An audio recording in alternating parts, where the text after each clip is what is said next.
Okay, so welcome to Open Air Creative. Today we are going to be talking a little bit more about the way that I was introduced to my connection with the spirit world. So I've kind of brought up a tiny little bit about this before, but we're going to dive into it a little bit deeper today. So buckle up because, yeah, it's going to be a good one.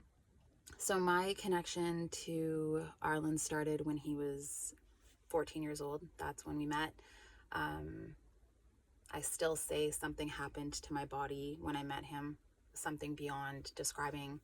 I still can't put words into what it was and how to really describe it, but something deep on more of an energetic, spiritual level happened in my body when I was 14 and I met him.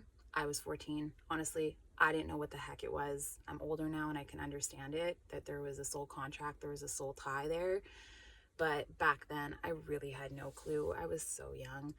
But I knew something was bigger than I could possibly really understand. And then when he died, so let's back into that. So we had this big connection. He was always showing up for me in small ways throughout our teenage years. We went to different schools. So we were in different elementary schools and then different high schools. But we always had connected. Whenever we'd see each other at parties, we became friends, and then it slowly started to become something more. And so when I ended up at the same school as him because the high schools had amalgamated at one point in my small town, that's when things started to kind of increase with me and him. And, we ended up having a lot of school projects together and assignments, and we started to develop feelings around each other more. But things didn't fully develop because I had a very promiscuous past, and so a lot of rumors and gossip went around about me, and it just put barriers up for us. So that kind of stopped us from really diving into really building something in our high school years. So we ended up staying connected after high school, and I started working at the town bar, and basically he wanted to hang out with me a lot of times, but I was in a relationship and I kept turning him down because I did not trust myself around him. I definitely knew that I'd probably end up cheating on my partner at the time, so I didn't want to do that. And then we ended up having a night where I drove him and his friend home, and because there was a second person around, I felt comfortable going inside, and this started kind of the hangout with me, him, and his friend. After the bars, always having pizza and laughing and just shooting the shit together and building on our friendship and our interest with each other. And when I ended it with my partner at the time, that's when things started to develop with me and him.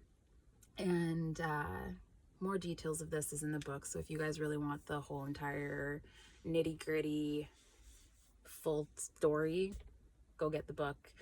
Love Without a Label on Amazon, audiobook, the whole shebang. But anyways, so we had started to really connect, and then around that time I decided to move to Ottawa.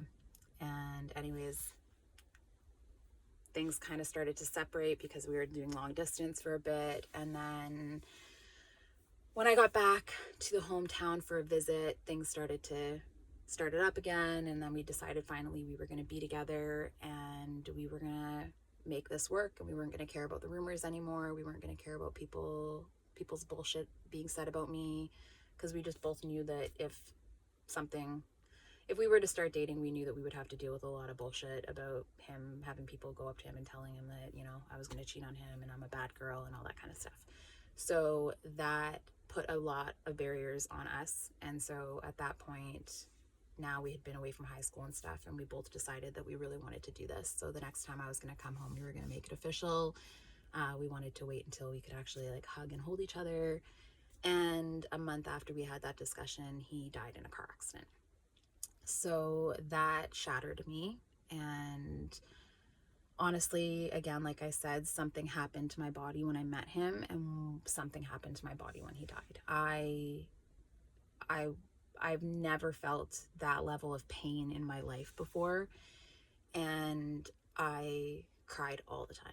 I could not get over this man for a very long time, and it still crushes me. There's still days that I get very emotional and I miss him all the time. And that's just the reality of grief and loss. And I blocked it all out. I didn't feel valid of this because I didn't have a label with him. So nobody knew about our relationship. Nobody knew about our connection. So I was not valid in the feelings that I had for him and the feelings that he had for me. Nobody knew, right? So my whole narrative was, you're not valid. You're not worthy of this. Don't tell anybody about this. Cry it out in your own room by yourself. Move on with your life. So that's what I did for years, blocked it out. Anytime I met or saw a redheaded man, my heart instantly would sink and I would just imagine that it was, him, or I was supposed to be with another redheaded man and have all these fantasies that I would create. And it just progressed for years, but I'd still block out so many memories that had to do with him. And the minute that something like that would show up, I would instantly right away tell myself I wasn't even valid of having that thought, push it away. So then 6 years later, after he died, that's when he decided to show up for me spiritually. And again, I did not feel valid of the spirit world coming to me. I did not feel valid and worthy of him wanting to send me messages. So I kept pushing him away and blocking things out. And so it took a while for him to show up as strongly as he does now. And this is why I want this conversation to be had, is because I know that the spirits are trying, and I hear this from other people that tell me stories of their grief. They don't feel valid in it. They don't feel worthy in it. And the spirit world is trying to show up for them, whether it be in dreams, whether it be in subtle messages. They get visions, whatever it is, they don't understand it. They're very, very confused by it. So they block it out. They push it away.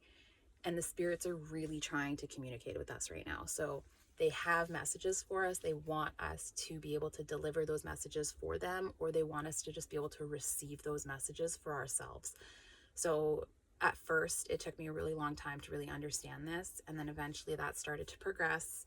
That started to crack the code into other spirits who I had lost in my life as well, showing up for me. I had lost a friend to suicide. I lost my babysitter to a murder when I was really young, which cracked open a childhood trauma of why I didn't feel valid this entire time. So they both started to come to me on top of Arlen. There would be, I had an old indigenous medicine woman that would show up for me. I'd be very confused at first when this happened. I would, tell myself this was just a coincidence, or that, I'm making it up, or I had all of these things like, this can't be really a message. Like, I had all of these reservations around it because I just didn't understand what the heck was happening. And then as things progressed, and they, they're tricksters up there. They're beautiful and I love them, and we have a blast now, and I fully understand when they're sending me a message. But I am stubborn. I am a very stubborn human. I'm a rebellious person. So for me, they would have to send 3 messages as confirmations every time. So I would get a message and then they would send confirmations, because they knew that I would sit there and be like, oh, this isn't really a message. And I've heard other people say similar things as well, where they're just like, it can't be, this cannot be actually a thing. So this is why it's important for us to share our stories, because I want you to know that if you're feeling invalid or doubting the messages that you're receiving, that you're like, holy shit, something is going on that's bigger than just my thoughts, we need to honor those freaking messages and know that you're not alone in thinking about the doubts that come in. So yeah, I started getting a lot more messages. A lot more people started showing up. At first, they were just my people, like people for just me, people that were connected to my life. And then over the years, especially since clearing the childhood trauma that happened for me, that made me, from that point was what made me feel not valid in my grief and pain, because it cycled over into all of their deaths. I kept, anytime I lost somebody important in my life, or anytime something bad happened in my life, I always buried it down. I'm not worthy of this. I'm not valid in my pain. I'm not valid in my experiences. This was my story for a really, really long time. Until they collectively all came together and helped me crack the code. So again, this is all, the bigger story is all in the book. If you guys really want to dive into it, go check it out. But ultimately cracking that code made me open up a different world, and now other spirits were allowed to come in, like other spirits were ready to come in. And so since then I have started to get messages from other people. Again, when this first started happening to me, it really weirded me out, and I think it's okay to admit this, because I think that there's this big narrative when we talk or we think about like psychic mediums or people that have, you know, abilities to tap into the spirit world in whatever way that may be, because it's different for everybody. It's like we're supposed to right away just honor that gift, and that's what they want us to do. But like I said, we're stubborn. We can be stubborn.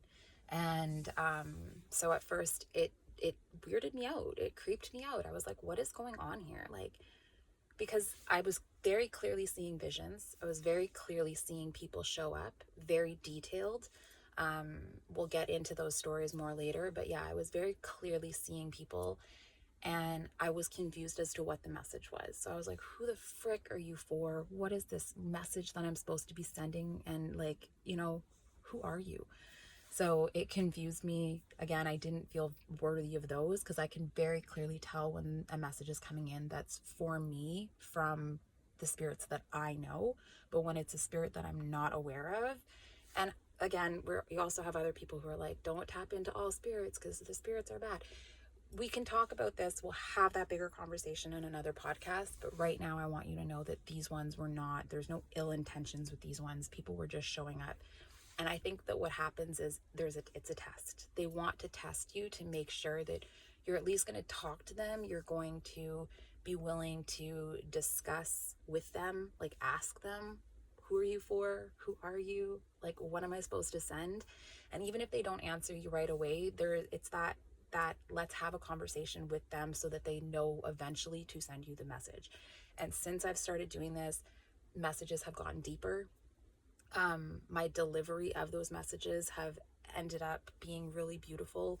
I don't know exactly who I'm supposed to deliver them to all the time, but when I bring up certain conversations or certain things that have come into me, it's like I end up randomly talking to somebody about it, and then that person's like, holy shit, that one's for me, you know? And it's very, very clear. So this is where it's okay for us to honor the fact that we're uncomfortable sometimes in the entire situation of another realm, because like I said, a lot of people think you're loopy and crazy and all this kind of stuff. But for those of us who experience this, we know that that's not the case. We know that there's something deeper happening here. We are only separated by a very thin veil, and it is such a beautiful connection that we can have to this. So I want people to know that, you know, the connection that I had with Arlen and how this all started, me burying that down, blocking it away, not feeling valid in it. Same thing with Kaylee and Brigitte. Those were the other two deaths that were big in my life. Not honoring them for so long is what took me so long to get to the point of where I am now, where I actually can connect a lot deeper. And I want people to just honor the connections as soon as they possibly can, so that you can really help our collective healing, really help people around you, help yourself feel more seen and heard in things. You're not crazy. You're not loopy. Like the downloads that we get, the visions that we get, the intuitive knowings, all this stuff, the hits, that kind of stuff, they're valid and they're really remarkable to have. And so I want people to just honor the spirits more. And I'm being really guided to start talking about this in deeper ways. So I'm going to be doing more meditations before I start a podcast, and we're going to see what shows up and what comes through. But again, I would love to hear other people's stories with this. And if you've ever had connections to a higher realm, and if you felt uncomfortable with it, if you felt nervous about it, if you blocked it away or pushed it away, and, you know, things still kept showing up in deeper ways because they're relentless in a really, really beautiful way. And they're so beautiful, and they have so many gifts for us, and you are so gifted, and we need more of us to really tap into this. So, yeah, like I said, so that connection and me not feeling this whole thing, the whole disconnect that I had to the source connection started because of not feeling valid in my pain and grief, and the whole love without a label stuff and everything. And now this is taking us all on a bigger journey, and I don't know exactly where this is going to develop to, but I want you guys to come along the ride, because I know I'm not the only one that's experiencing these things on deeper levels, and it gets stronger and stronger every year. And yeah, you guys are incredible. So please share your stories if you have them. Send me a DM or just comment away, and let's start a conversation in the comments. And just know that you are loved, and source and divine force and all the life force energy and everything is here for us, and it's to help us develop and conquer things and really bond to not only the animals in our world, but nature and each other and the spirits above. So I love you guys.